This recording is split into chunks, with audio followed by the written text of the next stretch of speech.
pensez que ça va être facile pour ces personnes, ces jeunes-là qui se retrouvent avec un diplôme de master ou de licence? Est-ce que ça va être facile pour eux de revenir jusqu'à ce niveau, pratiquer ces petits métiers? Sinon, qu'est-ce que vous conseillez particulièrement à cette catégorie qui se base sur son diplôme ou bien sur ses diplômes, au lieu de revenir à des petites choses pratiques qui peuvent déjà les aider? Oh, les diplômes, le diplôme simple, c'est un papier, hein, c'est un parchemin, ça représente juste le parcours que vous avez fait. Mais le diplôme, sans rien, ne donne rien.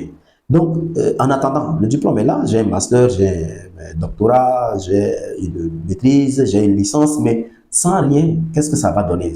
Tout le monde attend l'intégration à la fonction publique. Mais les petits métiers peuvent déjà donner des petits sous, hein, pour s'occuper de leur famille ou soit subvenir à leurs besoins, comme je disais.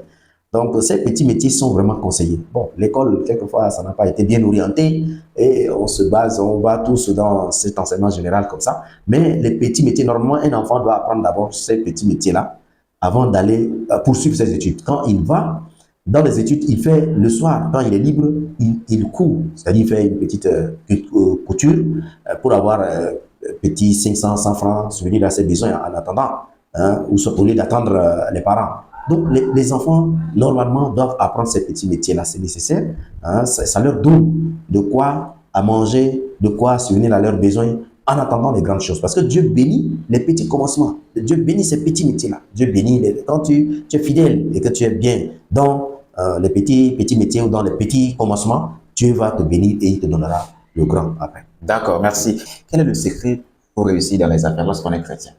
Lorsqu'on est chrétien, comme je disais à la question passée, la clé, c'est connaître Dieu et le servir fidèlement dans toutes les circonstances. Donc, quand on est dans les affaires, il faut respecter les préceptes de la parole de Dieu. Il ne faut pas chercher à gagner au-delà de ce qui est prescrit. Il ne faut pas aussi chercher à s'endetter pour ne rien. Il ne faut pas chercher à gagner facilement aussi. Il ne faut pas appliquer l'usure. Il ne faut pas tromper. Vous voyez? Donc ça, quand tu es fidèle dans ton entreprise, dans le commerce, dans ta démarche, tes activités, Dieu te bénit. Donc ça, c'est ce que j'aimerais. Le secret, c'est ça. Peut-être qu'on va aussi ajouter le respect des dîmes. Je ne sais pas, est-ce que cela va entrer également dans le jeu aussi pour réussir dans les affaires en tant que chrétien? Je parlais des préceptes, donc je ne suis pas entré dedans. Dans les préceptes, il y a la dîme qui est là, qui est volontaire, mais qui, pour un chrétien, c'est comme une petite obligation qui est là. Il faut de faire les offrandes, les collectes, les dons, tout ce qui est libéralité là. Mais je dis, c'est les préceptes, donc je mets dans ce petit sac-là comme ça. D'accord, merci beaucoup. Je crois que c'est quand même précis pour ceux qui ne vont pas peut-être bien comprendre quand on parle de préceptes. Dites-nous aussi, est-ce que vous pouvez expliquer, comment vous pouvez expliquer que la richesse est une bénédiction, mais non, plutôt, on va dire aussi une malédiction? Bon, Dieu a promis bénir ceux qui lui seront obéissants. Donc, si tu es soumis, la richesse est une bénédiction. Dieu bénit ce que tu fais, tes activités. Dieu bénit toutes les œuvres de ses enfants, car il a promis tout leur donner. Dieu a béni Adam et Ève depuis la Genèse, comme je l'ai dit. Et Dieu jette toujours un regard favorable sur l'homme et sur ses activités. Et surtout sur ce dernier, l'homme se conforme à ses préceptes, à ses normes. Si l'homme se conforme aux normes, Dieu bénit. Donc la richesse est une bénédiction. La richesse est une bénédiction pour ceux qui connaissent Dieu. La richesse est une bénédiction pour ceux qui connaissent Dieu et qui le servent fidèlement. Parce que Dieu a béni les hommes.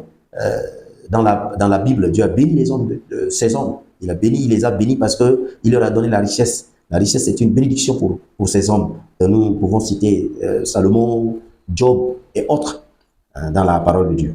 D'accord. La richesse est une bénédiction. Donc la richesse est plutôt une bénédiction, non une malédiction. Non. Merci pour ces conseils, sinon ces orientations très précieuses. On va aussi poursuivre notre entretien de ce matin en vous demandant qu'est-ce que vous pensez de ces personnes qui pensent que les riches sont méchants, ou ils sont dans des cercles, on va parler de cercles de manière générale, ou qui sont intentionnellement méchants. Voilà, bon, la notion de richesse aussi, parce que là, comme je l'ai défini là, les gens, ils croient que quand tu as une maison, tu clôturée, tu as un portail, tu as un moyen de déplacement, tu deviens méchant automatiquement. parce que tu es riche et que tu deviens méchant. Tu as ta bagnole, tu sors, tu fermes ton portail, c'est que tu es méchant. Et que tu es entré dans un secte, si tu as déjà une voiture, une moto rouge, une voiture rouge fumée, tout ça, bon, c'est l'interprétation déjà. Ouais. Mais tous les riches ne sont pas dans des sectes, tous les riches ne sont pas méchants. Comme je l'ai dit, la richesse ici est une bénédiction. Les hommes de Dieu que je venais de citer là étaient riches, étaient très riches, mais sont restés fidèles à Dieu. Ils sont restés fidèles à Dieu, ils sont pas méchants, ils ne sont pas entrés dans quoi que ce soit. Le cas de Job, c'est Dieu qui a orienté. Ils n'ont pas dit, mais voir mon serviteur Job. Hein? Donc, c'est quand on veut devenir coûte que coûte riche, hein, et facilement avoir des gains, on va partout dans des choses louches et puis on entre dans des sectes. Parce qu'on veut devenir coûte que coûte riche, facilement riche. Mais il y a un début. Comme je dis, Dieu bénit les débuts, les commencements. Donc, quand on veut arriver vite à la richesse, on tombe dans les sectes, on vend son âme. Hein, et on vend tout le corps, on vend tout ce qu'on a pour gagner, avoir une richesse éphémère. Et dehors est compliqué. Donc, si tu veux être partout les moyens riches, tu veux amasser des biens, tu vas mal finir. Et là, tu deviens automatiquement méchant, tu entres dans des sectes. Mais vas-y progressivement, selon la volonté de Dieu. Il ne faut pas être nouveau riche, comme on le dit. Les gens deviennent rapidement riches et ça étonne. Mais ici, il ne faut pas voir un chrétien qui érige un mur autour de sa famille, qui met un portail devant sa concession et qui essaye de se déplacer avec un moyen roulant. Non, il ne faut pas le taxer de méchant, il ne faut pas le taxer de secteur et tout ça. D'accord, merci. Donc, je crois que c'est assez clair quand même pour ceux qui nous suivent. Nous sommes avec M. Jimoko Amiel Miaro, qui est entrepreneur et également en même temps un professionnel, notamment de l'éducation. Nous poursuivons notre entretien. Peut-être que nous sommes en train de terminer. Dites-nous quel est ce que vous pensez de l'école à ce jour? Bon, pour moi, je disais que l'école est la source de nos problèmes. Je le dis comme ça, c'est discutable. L'école est la source de nos problèmes en Afrique. Pourquoi? Parce que l'école était très mal orientée par les colons. Pour les colons, l'école était juste un moyen d'avoir des remplaçants, d'avoir des dungourous, d'avoir des gens à leur service. Donc, l'école était très mal. Des gens qui sont capables d'assumer leur rôle, d'assumer ce qu'ils veulent assumer.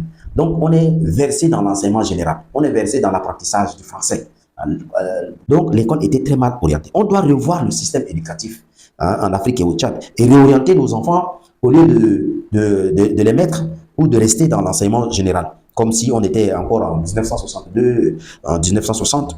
L'école doit être réorganisée. Voilà comment je vois l'école aujourd'hui.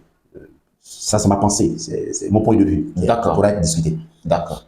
Donc, selon vous, il faut que l'école puisse être réorganisée, surtout, voilà. Orienter beaucoup plus nos formations dans le domaine technique, les enseignements techniques et autres, puisque ça va encore, ça pourra mieux aider. Merci. Avant de vous demander de dire votre mot de fin, on va toucher une autre partie. Est-ce que pour vous, quelle est la place du mariage? Peut-être, vous allez dire en 2-3 mots la place du mariage pour cette personne-là qui veut réussir, qui veut réaliser de grandes choses dans sa vie et servir Dieu. La parole de Dieu dit, qui trouve une femme, trouve le bonheur. Donc, le mariage est une institution. Et c'est une institution divine. Donc, l'homme doit se marier. Je donnais l'exemple de la Genèse ici. Dieu a tout créé. Dieu a créé tout. Il a créé l'homme, mais il a vu que l'homme était seul, malheureux. Dieu a créé la femme qui doit accompagner l'homme. Donc, ça, c'est une institution. Et dans la parole de Dieu, l'homme et la femme sont un. C'est-à-dire, l'homme quitte ses parents, la femme quitte ses parents, et les deux deviennent une seule chair. Et Dieu bénit cette famille. Dieu bénit, comme je disais, que la richesse, c'est une des richesses, un facteur de richesse. Donc, le mariage également, pour moi, c'est un facteur de la richesse. Le mariage, quand vous vous mariez, vous êtes béni. Le couple est béni. Le foyer est béni. Et vous prospérez. Voilà comment moi je vois le mariage. D'accord. Merci beaucoup pour ce temps que nous avons passé ensemble. C'était d'abord très enrichissant. Vous avez donné beaucoup d'informations très intéressantes qui peuvent servir ceux qui nous suivent. Nous, merci. Avant de terminer, nous allons vous demander, est-ce que vous avez un mot de fin? Bon, comme nous sommes en train de parler de la pauvreté, c'est que je dirais comme mot de fin, la pauvreté n'est pas une malédiction comme je l'ai dit tout au début. Et si tu veux rester pauvre, tu le seras, toute ta vie et toute ta famille. Et il ne faut pas dire en tant que chrétien que nous sommes une famille pauvre. Nous sommes pauvres. Hein. Un pauvre n'a pas de terre. Un pauvre n'a pas de famille. Un pauvre n'a pas d'enfant. Un pauvre n'a pas le minimum que nous pouvons avoir pour ses besoins. Donc, je dirais à tous ceux qui nous suivent de chasser cet esprit de pauvreté et de dire que notre Dieu est un Dieu riche, et un Dieu qui a tout et qui peut tout donner à ses enfants s'ils lui sont restés fidèles et s'ils le lui demandent. Parce que celui qui demande l'aura, selon la volonté de Dieu. Voilà mon mot de fin. D'accord, merci beaucoup pour ce mot de fin. Merci d'avoir répondu à notre invitation et merci d'avoir répondu aussi à nos questions. Pour vous qui nous suivez, nous étions avec M. Miera Dimoko, qui est entrepreneur et également un professionnel de l'éducation. Nous avons parlé aujourd'hui de la thématique très discutée un peu par hier. Est-ce que la pauvreté est une malédiction? On a longtemps expliqué par divers, on va dire, interventions, par diverses interventions et divers points. C'est que la pauvreté, la richesse, l'épanouissement chrétien et autres. Merci de nous avoir suivis. Merci d'être fidèle également à des médias et au revoir. Merci.